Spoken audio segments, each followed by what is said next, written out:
Magandang umaga mga ka-farmer. Balik muna tayo dito sa sagingan natin mga ka-farmer kasi 2 buwan na yata to hindi natin asikaso. May problema. Walang abono, tatlong cycle na sa pag-aabono, hindi nabunuhan kaya payat na payat. May sakit tayo nakikita dito mga ka-farmer, 3 uri ng sakit. Yung pinaka-common at ang pag-uusapan. Itong isa hindi nakakabahala, yung isa naman di gaano. Pero yung isa, yung pangatlo, yan yung pinaka problema sa lahat. Unang-una mga ka-farmer, common naman talaga itong leafrust. Tingnan natin. Hanap tayo dito ng leafrust. Ito i-tip trimming pa natin itong mga ka-farmer kasi yung ginamit natin itak lang muna. Yung ganito lang muna. Yung panungkit na deliver ang gagamitin natin para dyan sa yung mga nasa dulo. Yung nakikita nyo isa na yung sigatoka. Nakikita nyo mga ka-farmer yan. Yung brown sa ilalim. Yan yung leafrust. Yan yung pinaka common sa saging, lalo na pag malilim. Gaya dito medyo malilim. Tapos pangalawa yung sigatoka. Hanap tayo ng sigatoka. Hindi naman gaano ang problema dito sa sigatoka ngayon, pero wala tayong makikita dito kasi na-trim na natin. Pero unahin muna natin itong yan mga ka-farmer, yan prickles. Yan yung pinaka delikado at pinaka problema talaga sa lahat. Kumbaga halos pareho lang yun sila titingnan sa epekto ng sigatoka, pero prickles yan. Tingnan natin dito sa may bunga kasi ito talaga ang severe. Saktong naka-home lang.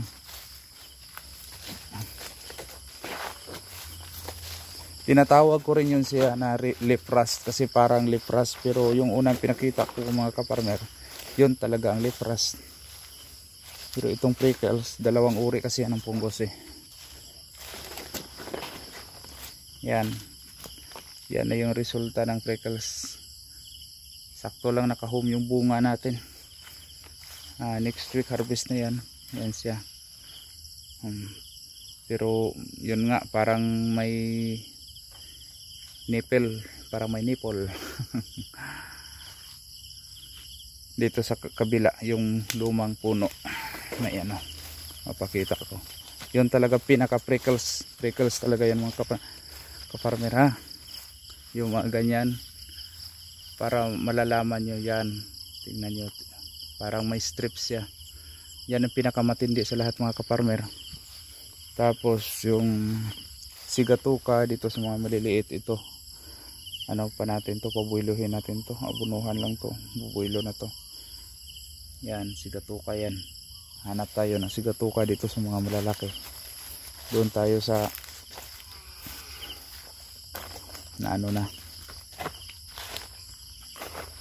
yung hindi pa na-trim kasi kagabi nag-trim tayo dito kaya yung iba hindi nakikita.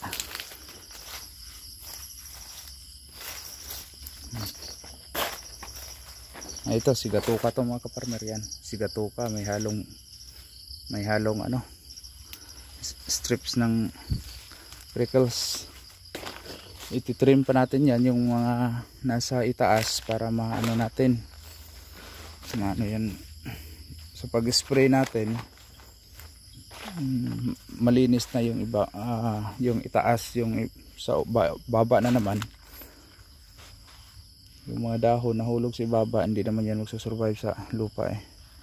Pero may chance na magano pa rin yan, kakapit sa dahon, makaangat. Ito mga ka-farmer, sigatoka. Yan ang pinakasigatoka talaga. Yan sila. Yan. Tapos gagawin natin ito mga kaparmer, pagkatapos to matrim lahat, tanggal natin itong mga may tama na dahon. Semi heavy leaf pruning na to mga kaparmer yung ginagawa natin, kasi napabayaan nga natin dahil sa may mga ginagawa tayong iba, lalo na doon sa gulay, sa talong. Matapos to mag-i-spray tayo ng fungicide. Pilian na natin anong uunahin natin, basta ang importante yung pag-i-spray natin tama. Lahat ng mga chemical ano naman talaga yun, kung hindi yung Daconil, basta kahit anong brand, basta mag-ano muna tayo, mag chlorothalonil muna tayo, kasi yung huling spray natin dito mangkusig yun chlorothalonil. Kahit ano, dalawang cycle lang chlorothalonil bago tayo magmangkusig, okay na yan. May mga tama pa ng dahon sa ibabaw yan, pero i-trim lang natin yan. Gagamitin yung panungkit na deliver natin, mapayat pero hindi naman sobrang payat, pero tingnan natin to problema na to. Yan si Gatuka, maano pa to, mabawi pa natin to. Pa-shooting na kasi yung iba, gaya niyan pa-shooting na yan oh. Tapos yung iba bunga na talaga.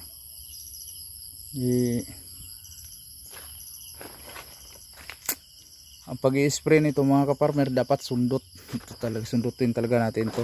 Magastos to sa pag-i-spray, lalo na power spray yung ginagamit natin, na yung ano, hindi yung portable na power spray.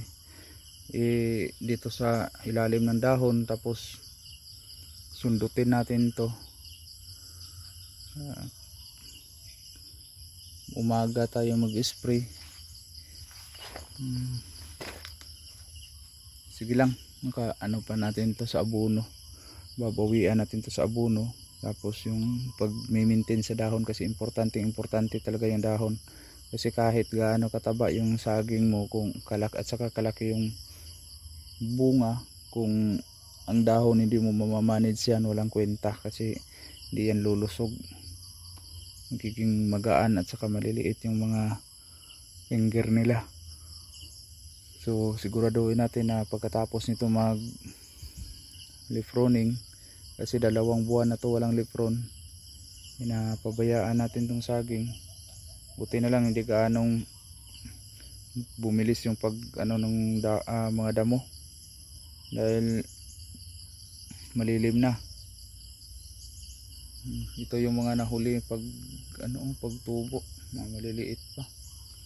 Tapos yung iba mga malalaki na. Nasa 2,000 hills ito mga kafarmer. Ano natin to, seryosohin natin to pag ano sa dahon. Ay sayang, pa-shooting na yung iba. Tapos pag maabunuhan to, wala tayong hydran, complete lang muna yung gagamitin natin. Maganda sana kung may nitrobor para mas kakapal yung yung cell wall ng tanim, dahil may calcium at saka may boron na rin, para maiwasan din tong makukontrol din tong yung ibang puno dito may mga boron deficiency.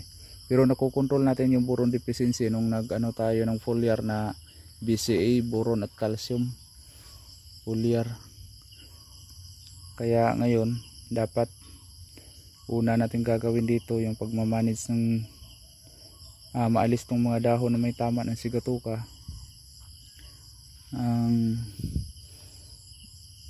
Tsaka yung mga tip talaga ng dahon na may tama na, naalisin talaga natin ng kagaya niya, no? Ito sa itak natin, kaya na to. Putulin natin dyan, tapos ganyan lang. Yan, cutting na, okay na yun siya.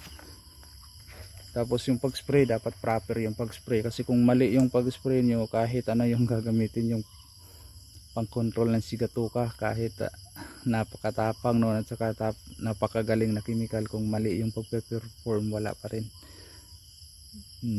Underleaves talaga, underleaves lahat, underleaves, kasi yung naman talaga dito naman talaga yan kakapit sa ilalim, yan ilalim ng dahon. Diyan yan sa kakapit. Tapos nag-aantay lang yan sila ng kung kailan magbubukas yung stomata ng tanim, doon yun sila papasok. Mag ano na yun sila, mag-generate na yun sila doon sa loob ng sistema ng tanim. Kaya masisira yung dahon, kasi dahon naman talaga yung inaano nila eh. Parang mold kasi yun sila. Pag once makapasok sila sa system ng tanim, parang mold, bubutok yung ano, kaya magkakaroon ng burning sa dahon. Okay, yan lang muna ang update natin mga ka-farmer. Sayang pa-shooting na yung ano natin, pero sa dahon kaya pa to. Yung para sa bunga nito, para mas lalaki siya, at saka ano, parang yung iba langanin na kasi matagal na to walang abono eh. Medyo malate na yung pag ano natin ito, pero okay lang, subukan pa rin natin. Okay, yan lang muna mga ka-farmer. Hanggang sa susunod, laging tatandaan, magsasakang may alam, maginhawa ang buhay, ngunit huwag lang ipagmayabang sapagkat Diyos ang nagbigay. Maraming salamat.